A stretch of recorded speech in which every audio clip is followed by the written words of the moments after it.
Allez-y, madame, question courte. Bonjour, Monsieur le Président. Je suis professeur ici en lycée à Rodez et fière de mon métier. Je suis passionnée par mon métier et pourtant, depuis 20 ans que j'enseigne, j'ai vu les conditions de mon travail se dégrader. Ça ne m'a pas empêché de continuer et d'être toujours en grande activité. Cependant, quand je vois la retraite que vous proposez, je m'inquiète fortement. Tout à l'heure, j'ai entendu, vous avez dit une retraite de 1200 euros pour 1200 euros pour un enseignant. Ça me choque un petit peu. Peut-être vous êtes trompé ou j'ai mal entendu. Mais on a un bac plus 5 et on est face à des jeunes régulièrement. Et notre travail, donc, est parfois un petit peu compliqué. On le voit dans l'actualité aussi. Donc j'aimerais juste que vous me rassuriez et que vous me redonniez confiance en cette réforme. Voilà. Merci beaucoup, madame.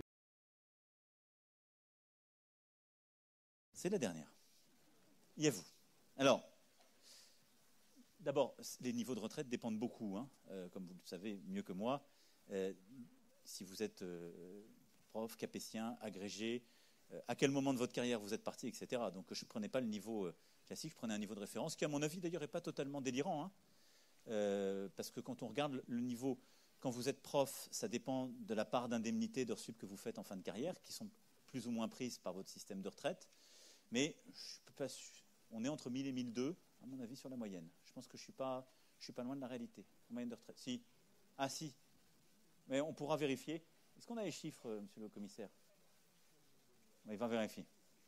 Voilà. Et puis il y en a qui ont plus, ça dépend quand ils finissent agrégés. Aujourd'hui, sur l'ensemble du corps enseignant, le système actuel, et vous le disiez, est un système que je considère comme insatisfaisant. Parce que la carrière progresse peu, parce que la carrière, et moi j'ai une pensée pour votre collègue directrice d'école qui a commis le pire, soumise au stress, etc., elle est dans une situation abominable, parce que, comme vous le dites, madame, directrice, et donc il y a des fonctions, en effet, d'encadrement qu'on ne reconnaît pas assez. Donc ça, c'est le deuxième point.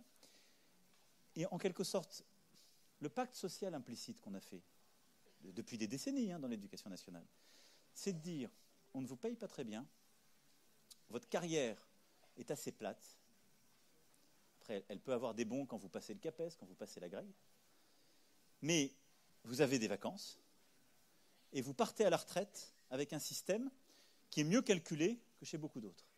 Parce que c'est le système où on le calcule sur la base des 6 derniers mois,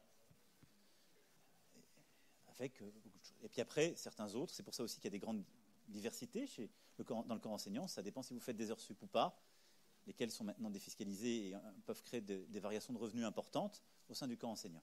Ça, c'est un peu le pacte social du corps enseignant. Ce pacte-là ne correspond plus à la réalité, ce qui est souhaitable. Je le dis très sincèrement. Et c'est pourquoi les enseignants, comme quelques autres professions, je ne peux pas leur dire du jour au lendemain, vous allez passer dans le nouveau système. Parce que leur système, il est calculé sur les 6 derniers mois. Si je le passe au nouveau système qui est tout au long de la vie, tous les enseignants seront lésés. Donc le passage au nouveau système pour les enseignants ne peut aller qu'avec une transformation de la carrière, de repenser la carrière dans toutes ses composantes. Et c'est pour ça que j'assume sur certaines catégories qui sont très spécifiques, d'avoir un temps de transition qui peut être plus important, parce qu'on doit penser la dynamique salariale et de la carrière. Et donc, je vais me corriger tout de suite si je disais pas d'imbécile. En direct, qu'est-ce que c'est Mais ça, c'est pour les enseignants ou pour tous les retraités?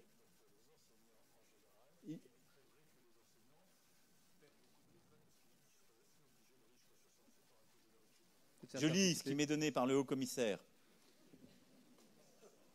2600 € de pension moyenne pour les nouveaux retraités. Les nouveaux retraités de l'enseignement enseignant titulaire partis en 2017 ont perçu une pension de retraite mensuelle moyenne de 2600 €. Cette moyenne de 2600 € cache des inégalités entre enseignants du premier degré public et second degré public. Bon. C'est la diversité, ce qui fait que peut-être vous ne retrouvez pas. Moi, j'étais, à mon avis, 2600, il faudra me dire comment on les retrouve. Non, mais parce que les enseignants en font partie. Mais moi, je pense qu'à mes 1200, je suis pas dans le faux. Hein.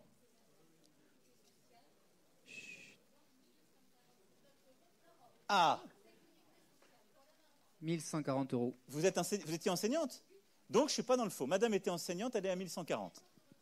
Bon, ça me rassure. Non, mais c'est bien, voilà, c'est un... Terminé, Monsieur le Président. Non, mais donc, quand je vous disais 1 200 €, je n'étais pas dans le délire. Non, mais c'est très important parce que... Attendez, là, on parle de beaucoup de chiffres. Je veux quand même clarifier les choses pour vous. Madame, elle me dit, on va prendre les 25 meilleures années. Quand vous êtes dans le privé, comme vous, on va prendre vos 25 meilleures années. Mais sur ces 25 meilleures années, ce sera 50% du salaire de référence. Quand vous êtes dans le public, on prend vos 6 derniers mois et c'est 75% du salaire. C'est ça la grande différence, qui crée aussi des inégalités, qui fait que plus personne s'y retrouve. Ça, c'est le système actuel. Et quand je regarde le salaire de fin de carrière des professeurs, il y a beaucoup de variations, mais quand je vous dis que je suis autour de 1 100 1 200 €, je pense que je ne suis pas complètement déconnant par rapport à une fin de carrière d'un prof. Il y en a qui touchent beaucoup plus quand ils font des heures sup, quand ils sont agrégés ou autres. Il y en a qui touchent un peu moins, mais je suis peut-être en dessous de la moyenne, mais je suis dans la réalité. Et votre voisine le montre. Donc, d'abord, premier point, parce que c'était votre angoisse, vous me disiez 1 200 €, j'y crois pas du tout. Ça montre bien que notre système actuel, il n'est même pas lisible pour les actifs, qui sont fonctionnaires et qui devraient pouvoir, dans une carrière où vous n'êtes pas licenciable, et donc vous devriez pouvoir calculer votre retraite. Ça veut dire qu'un enseignant aujourd'hui, de la fonction publique d'État, il ne sait pas calculer sa retraite et il a peur. Premier point. Alors moi, comment je vais essayer de vous rassurer? S'il vous plaît. D'abord en vous disant, tout le monde passe au même système, visibilité, transparence. Deuxième point en vous disant, ce pacte social que je décrivais pour les enseignants, on ne va pas y mettre fin du jour au lendemain. Donc, on va se donner du temps, comme pour d'ailleurs certaines professions médicales que j'évoquais, et pour les policiers, pour les gendarmes, on doit se donner du temps parce qu'on doit repenser la carrière. Moi, ce que je veux qu'on fasse, sur 5-10 ans, là aussi, ce n'est pas quelque chose qui se fait en 6 mois. Si je revalorisais, comme je veux le faire, l'ensemble des enseignants, quand on parle de l'éducation nationale dans notre pays, on parle d'1 million de fonctionnaires. C'est le premier employeur du pays. Si je voulais revaloriser comme c'est 10 milliards. On ne peut pas mettre 10 milliards demain. C'est vos impôts, ou c'est le déficit, c'est la dette pour nos enfants. Donc, c'est investir sur notre éducation, il faut repenser la carrière. Ça veut dire qu'il faut qu'on arrive à ce que la carrière progresse davantage, qu'on ait un vrai dialogue avec l'ensemble des enseignants et leurs représentants. Il faut dire comment on fait mieux progresser la carrière, comment on paye mieux, comment du coup, parce qu'on paye mieux, peut-être on change aussi le temps de travail et la relation au travail. Et je pense que les enseignants de votre génération, ils sont tout à fait prêts, et ils le font d'ailleurs bien souvent, hors du temps scolaire, d'accompagner les jeunes différemment, que ce soit valorisé, que ça puisse être demandé aux enseignants, que le métier change, qu'on regarde aussi les périodes de vacances par rapport aux autres. Et puis qu'on pense la carrière en valorisant beaucoup plus qu'on ne le fait aujourd'hui, les périodes d'encadrement. Aujourd'hui, quand vous êtes directeur dans le primaire, directeur de collège, c'est terrible, c'est sous-valorisé. Ça crée des situations de stress très dures. Bon. Et donc, peut-être qu'on valorise mieux cela. Et puis qu'on intègre aussi qu'à des moments de la carrière, on ne doit plus être devant des élèves. Parce que si on dit tous on doit travailler un peu plus longtemps, je suis désolé, mais il se trouve que je connais bien votre métier. J'ai une grand-mère qui a passé sa vie dedans, et j'ai une épouse qui a fait votre métier. C'est pas vrai qu'on peut jusqu'à 65 ans être devant des élèves de manière innocente. Ça dépend après des tempéraments, ça dépend des classes qu'on a face à soi, ça dépend de la réalité Mais quand on est dans une situation difficile, on a des gamins turbulents, à 55 ans, on en a marre, on est usé. Et donc, il faut pouvoir avoir un job en rectorat ou dans des fonctions où on sera moins exposé aux élèves. Il y a d'autres endroits où c'est beaucoup plus plaisant, les profs ont des classes plus réduites, ça se passe mieux. Ça s'apprécie. Ça s'appelle gérer une carrière, ça s'appelle faire de la gestion des ressources humaines.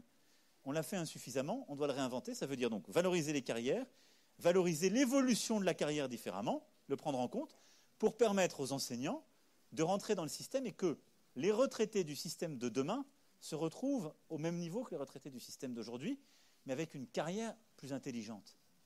Parce qu'aujourd'hui, il n'est pas bon ce système où on dit à des enseignants, vous allez vous serrer la ceinture, vous serez mal payé toute votre vie, mais votre retraite, elle sera mieux calculée que pour les autres. On n'est plus dans un monde où les gens acceptent ça. Donc, sur ces sujets, ce que je veux qu'on fasse, c'est qu'on ouvre en fait une vraie concertation qui va permettre de penser la carrière, l'investissement qu'on fait, et du coup le temps de transition, et on fera converger tout le monde vers le nouveau système, à mesure qu'on arrive à avoir une carrière qui correspond à un système qui est plus juste.